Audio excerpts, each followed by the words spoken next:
Prologue. Are you quite serious? Jinshi asked. Across from him, a man reclined on a couch, a middle-aged ruler with a prodigious beard, who now nodded slowly. They were in a particular pavilion in the outer court, small, but with excellent visibility. A mouse couldn't have crawled in without them seeing it. The ruler leaned on his ivory-bedecked couch and poured grape wine into a glass vessel. Although he was sitting with the most august personage in the nation, Jinshi had also been quite at ease, at least until a moment ago. The emperor stroked his beard and grinned. Would it be rude of Jinshi to suggest he didn't like it? But the beard looked very good on his majesty. Jinshi couldn't beat him in the facial hair department. So what are you going to do now, O groundskeeper of our garden of lovely blossoms? Unwilling to rise to his majesty's bait, Jinshi held back a wry smile, instead offering one like that of a heavenly nymph, an expression that could have melted any heart he chose. It might not sound very humble, but Jinshi was confident in his own looks if nothing else. What a great irony, then, that the one thing he truly wanted, he could not get. No matter how he strived, his aptitudes were hardly more than ordinary. Yet outwardly, if in no other way, he was utterly exceptional. It had always used to eat at him, but he had come to accept it. If his intelligence and physical prowess were to be irredeemably average, then he would do all he could with the one advantage he did possess. Thus he came to be the gorgeous overseer of the rear palace. His looks, his voice, seemed too sweet to be those of any man, and he would employ them to the fullest. "Whatsoever you wish, my sire," Jinshi said, with a smile at once graceful and determined, bowed to the emperor. The emperor sipped his wine and grinned in a way that invited Jinshi to do his worst. Jinshi knew full well that he was no more than a child dancing in the emperor's great palm. But he would do it. Oh yes, he would. He would entertain even his majesty's most outrageous wishes. That was Jinshi's duty, as well as his wager with the emperor. He had to win that wager. It was the only way Jinshi would be able to choose his own path. Perhaps other ways existed, but a man of ordinary intelligence such as Jinshi couldn't imagine them. Thus, he had chosen the road he now followed. Jinshi brought his cup to his lips and felt the sweet fruit wine wet his throat, the heavenly smile never slipping from his face. "Here you go. Take this, and this. Oh, and you'll probably need one of these."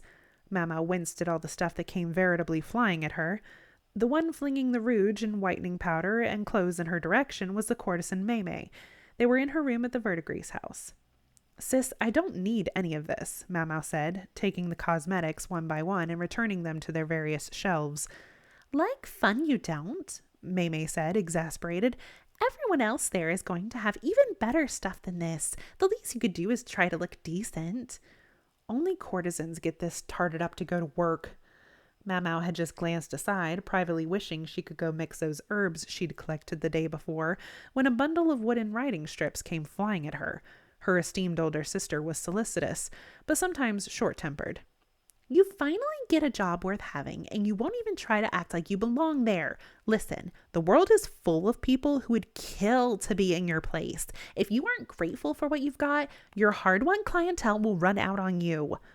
"Oh, very well," Mau said. Whether administered by the Madame or Maymay, education in the Verdigris house could be a bit rough, but there was truth to what she said. Mau picked up the writing strips a bit sullenly. The wood was dark where it had been written on and then erased over and over. Currently, it bore the words of a song, written in a delicate hand. Maymay was old enough to be thinking of retiring from courtesan's work, but her intelligence saw her popularity continue to flourish. She could write songs, play go and shogi, and thereby entertain her clientele. She was one of those courtesans who sold not so much her body as her accomplishments. "You've got a plum job now. Save up all the money you can get." The wood-strip-flinging woman of a moment ago was gone, replaced by Mamau's sweet, caring older sister. She stroked Mamau's cheek with a manicured hand, tucking some errant hair behind her ear. 10 months before, Mamau had been kidnapped and sold into service as a maid in the rear palace. Never in her wildest dreams had she imagined that after successfully making her way back to the pleasure district, she would once again go to work there. To those around her, it must have seemed a once-in-a-lifetime opportunity. Hence the stern look in Maymay's eyes. "Yes, sister," Mamau said obediently after a moment, and Maymay smiled her graceful courtesan's smile. "I hope you'll make more than just money. Make yourself a nice match with a fine man too, eh? There must be plenty of them just bursting with cash out there. Oh, And I'd be so thrilled if you'd bring a few of them by to be my customers. The smile this time wasn't so gracious.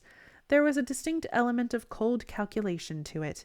Her chuckling older sister looked a bit like the old madam who ran the place, Mama reflected. A girl had to look out for herself to survive in this line of work. Ultimately, Mau Mau found herself sent on her way with a large bundle packed to bursting with clothes and cosmetics. She worked her way back to her simple house, stumbling under the load. The day when the gorgeous noble had appeared in the pleasure district 2 weeks after Mau Mau's departure from the rear palace was still fresh in her memory.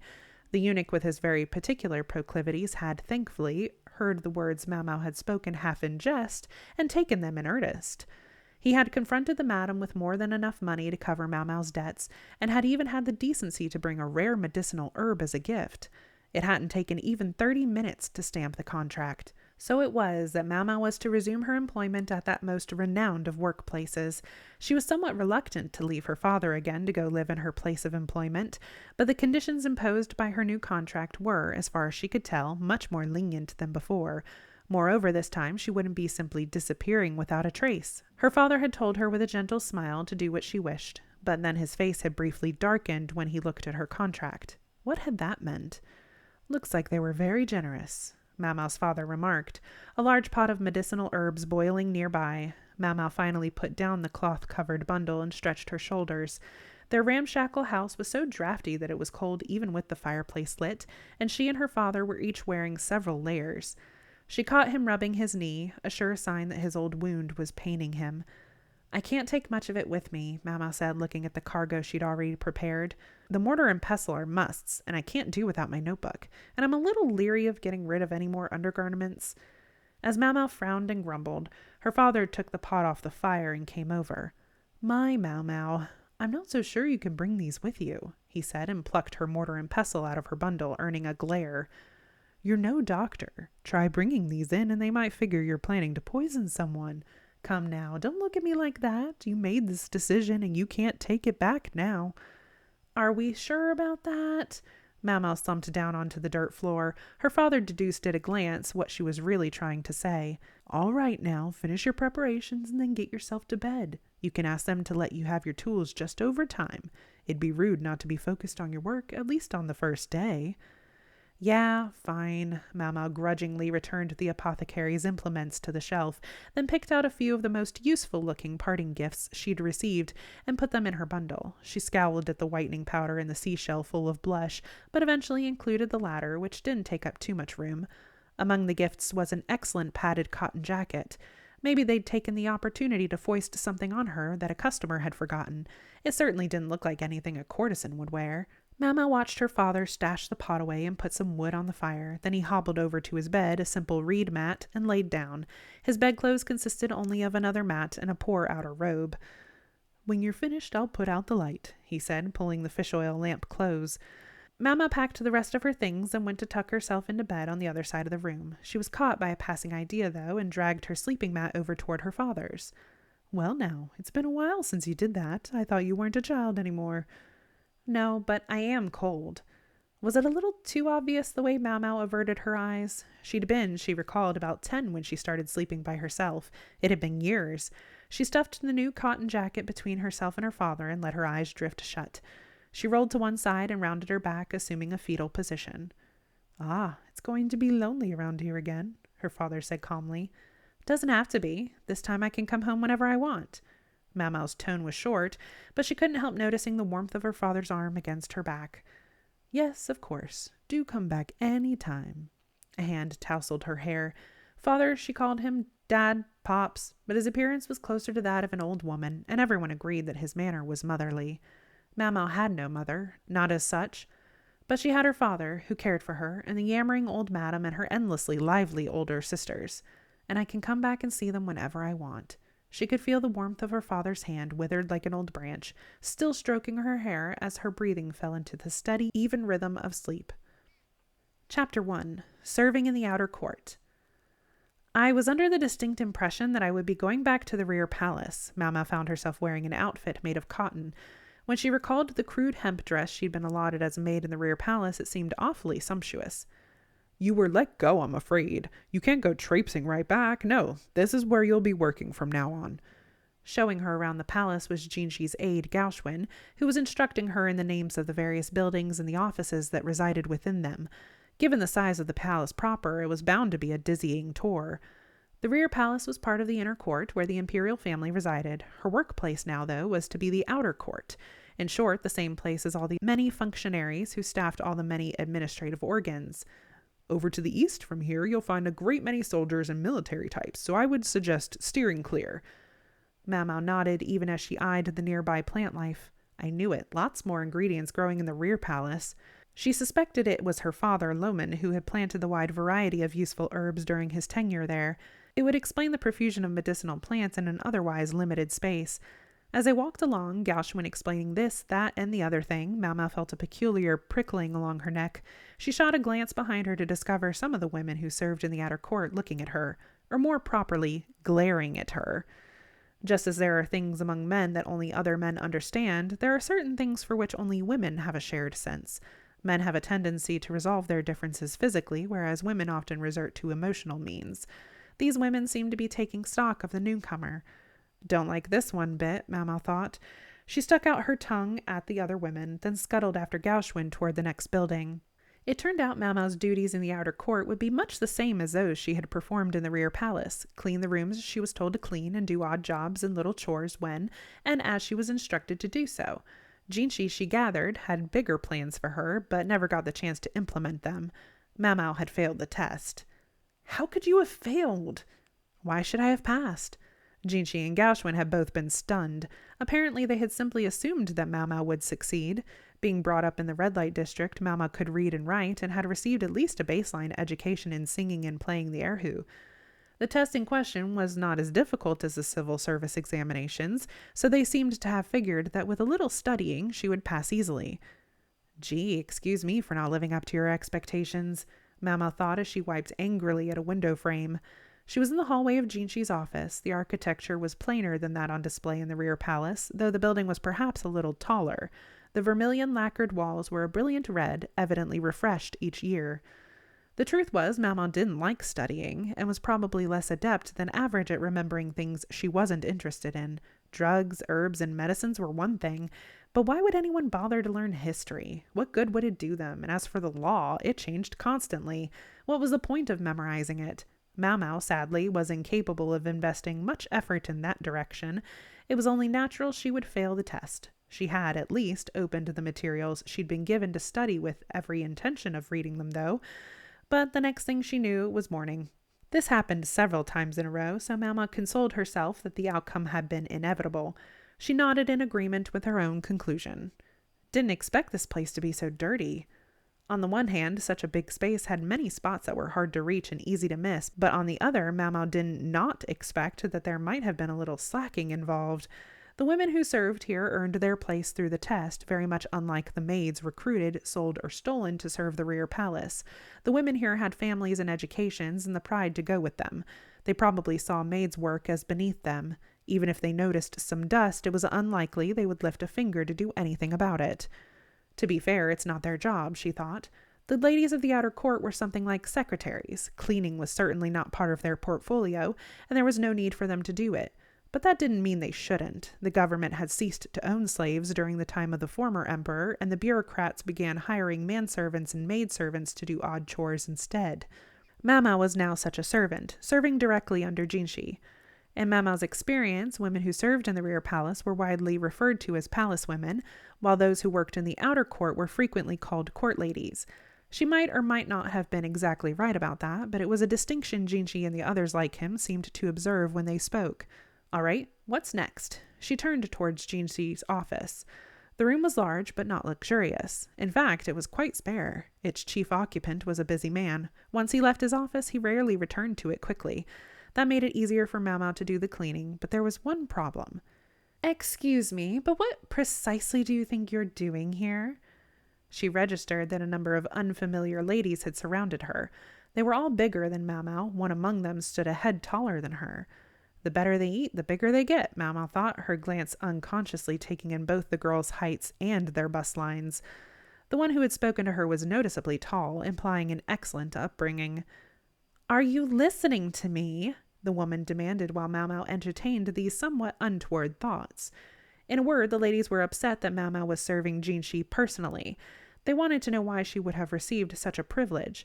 Unfortunately, she wasn't privy to the inner workings of Jinshi's mind. She only knew that he had hired her. If Mau Mau had been a well-connected foreign gentlewoman like Gyokyo, or if she had been as luscious as Liwa or as sexy as Paidin, no one would have objected, nor would they have had grounds to. But Mau Mau looked like nothing more than a scrawny, befreckled chicken. The girls couldn't stand it. It drove them mad to see Mau Mau by the side of the gorgeous eunuch. They would have given anything to trade places with her. Mau Mau thought, what to do now? She was hardly the world's fastest talker. Often, in fact, she would think hard but ultimately leave her mouth shut. But silence seemed likely to irritate these ladies as much as anything Mau Mau might actually say. She decided to cut to the chase. "Do I understand correctly that what you're saying is that you're jealous of me?" It was more than enough to anger the ladies. It was only after she had been slapped across the cheek that Mau Mau started to reflect that maybe she'd chosen the wrong words. There were 5 women around her, and Mau Mau hoped to avoid them killing her on the spot, but they herded her inexorably toward a dark corner of the hallway. She didn't have much to lose at this point, so Mau Mau decided to see if she could talk her way out of this. "You can't possibly think I'm getting special treatment somehow." The ladies' faces distorted further. Mau Mau kept talking before she suffered another blow. "That's absurd, and we all know it. What could a distasteful wench like myself have to do with the one who could be, well, one of the heavenly nymphs incarnate?" She cast her eyes on the ground as she spoke, but the slight twitching of the lady's cheeks didn't escape her notice. This might just work, she thought. "Is this nobleman you desire a person of such poor taste? When fine abalone and boar's meat are laid before them, who would deliberately wish to gnaw on a discarded chicken bone instead? One who would have to possess very specific proclivities." Those last words elicited another twitch from the women. "I myself would not know, but do you believe that one of such beauty with his ethereal smile would possess such proclivities?" "I see, so his proclivities are—" "Nothing of the sort. That's ridiculous. Yes, ridiculous." A general hubbub ensued among the women. Mau Mau thought she'd escaped by the skin of her teeth, but one of the ladies was watching her skeptically. "Yet none of that changes the fact that you were hired. Isn't that true?" The comparatively calm woman said. She was the tallest of them, her face cool and composed. Now that Mau Mau thought about it, she realized this woman had remained detached throughout the preceding argument. Like the other women, she'd taken a half step back, but she continued to watch Mau Mau closely.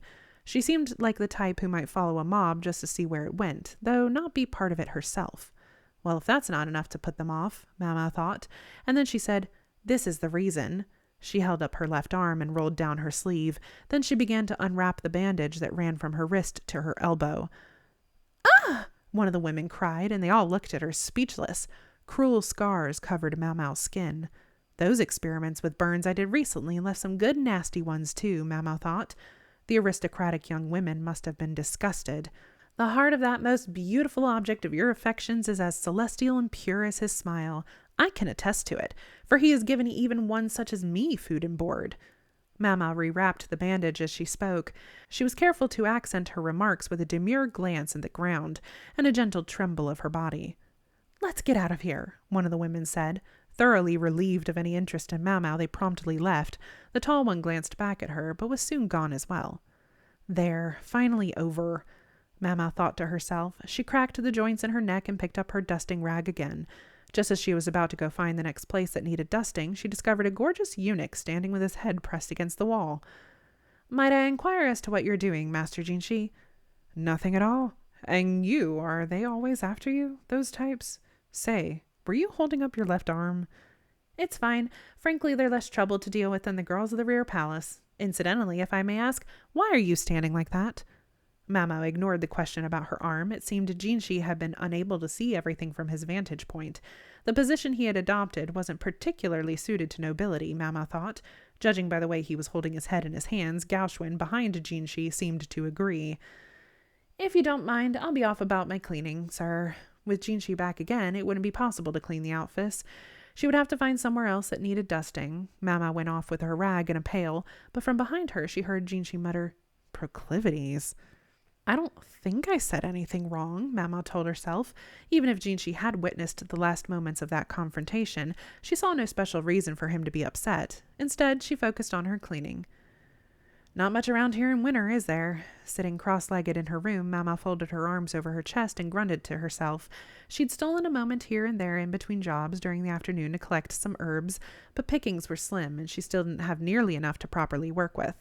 Left with scant choice, she simply cleaned them, patted away as much of the water as she could, and then hung them on the wall of her room to dry. She had been doing this ever since she came to the outer court, and Mama's room had turned into quite a sight to see.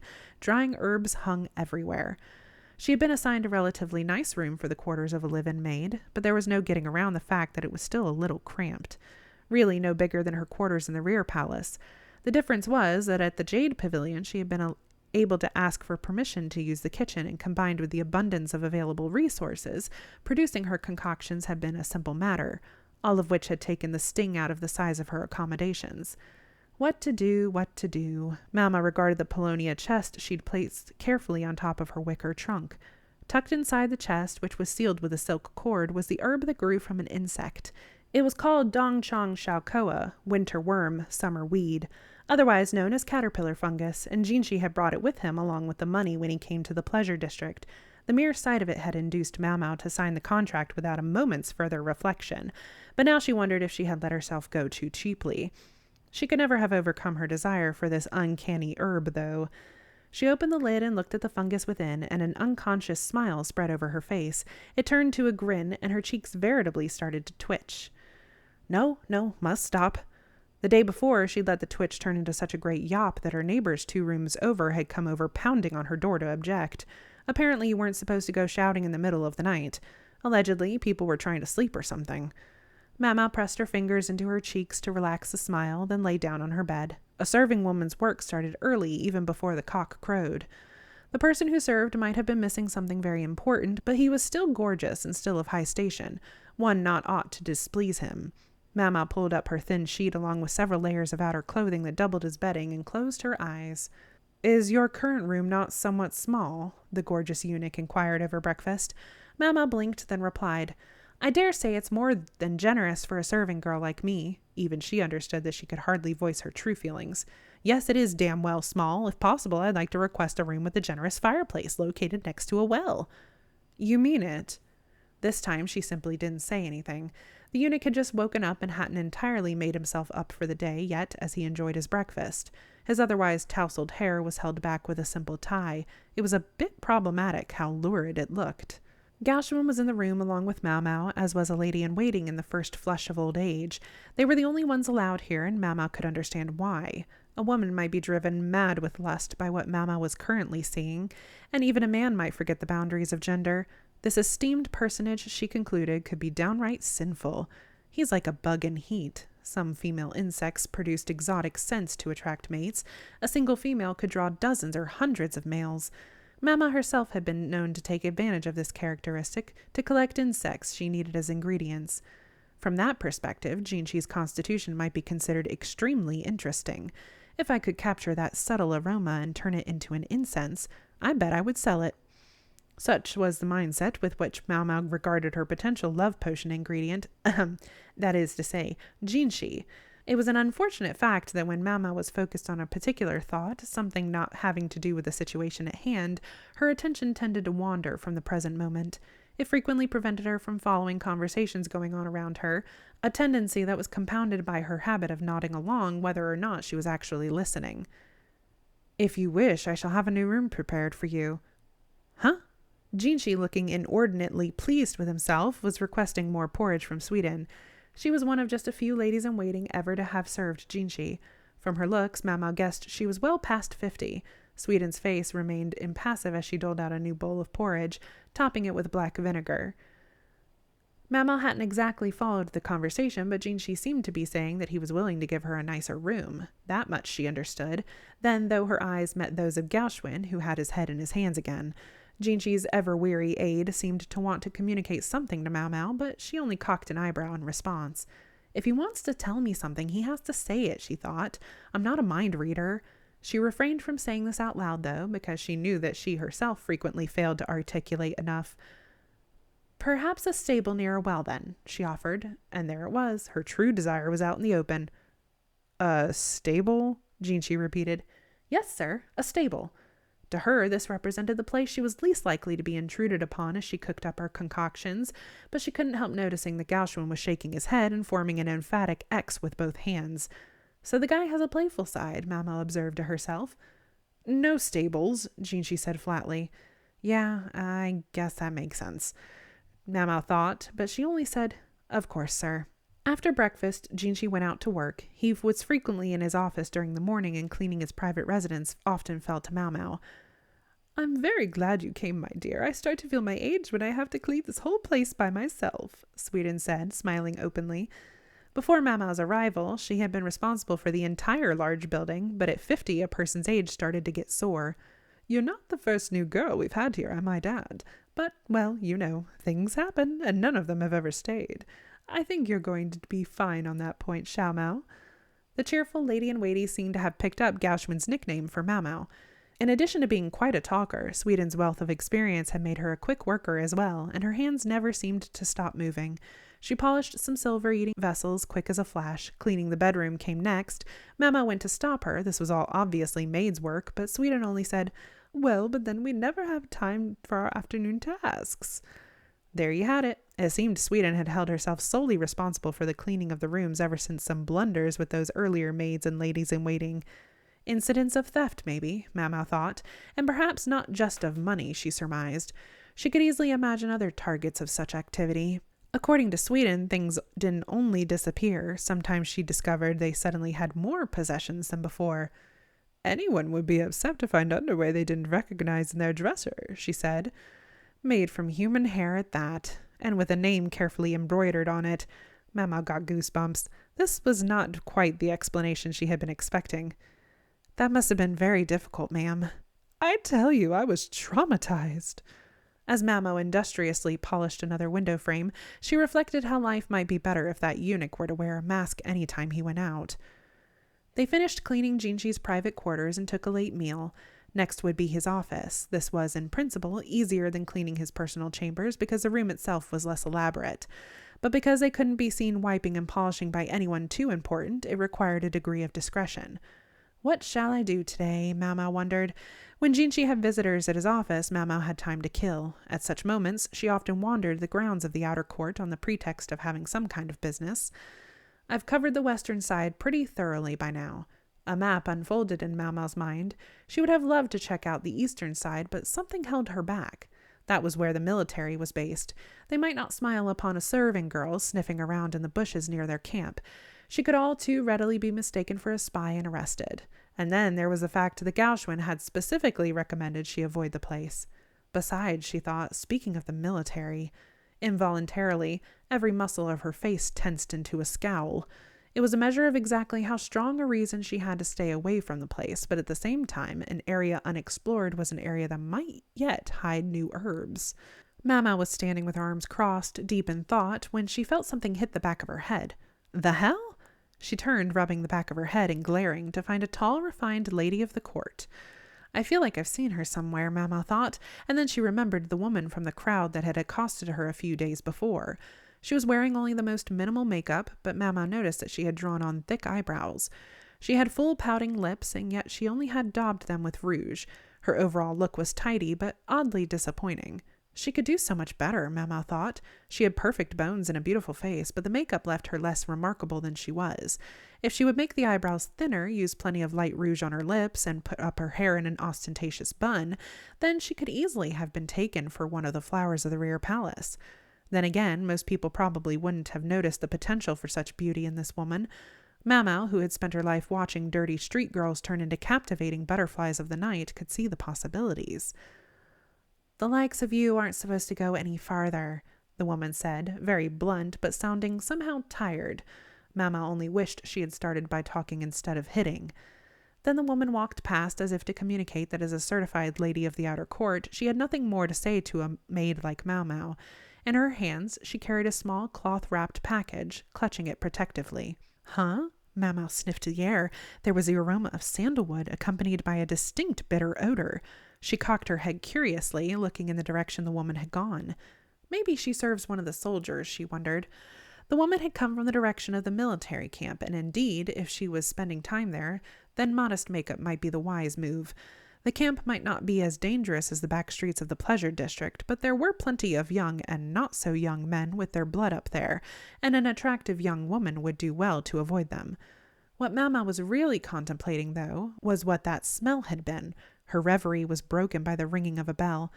Guess I'll have to forget about it for today, she thought. She did an about face and headed back toward Jinxi's office, hoping the master of the place would be absent when she got there.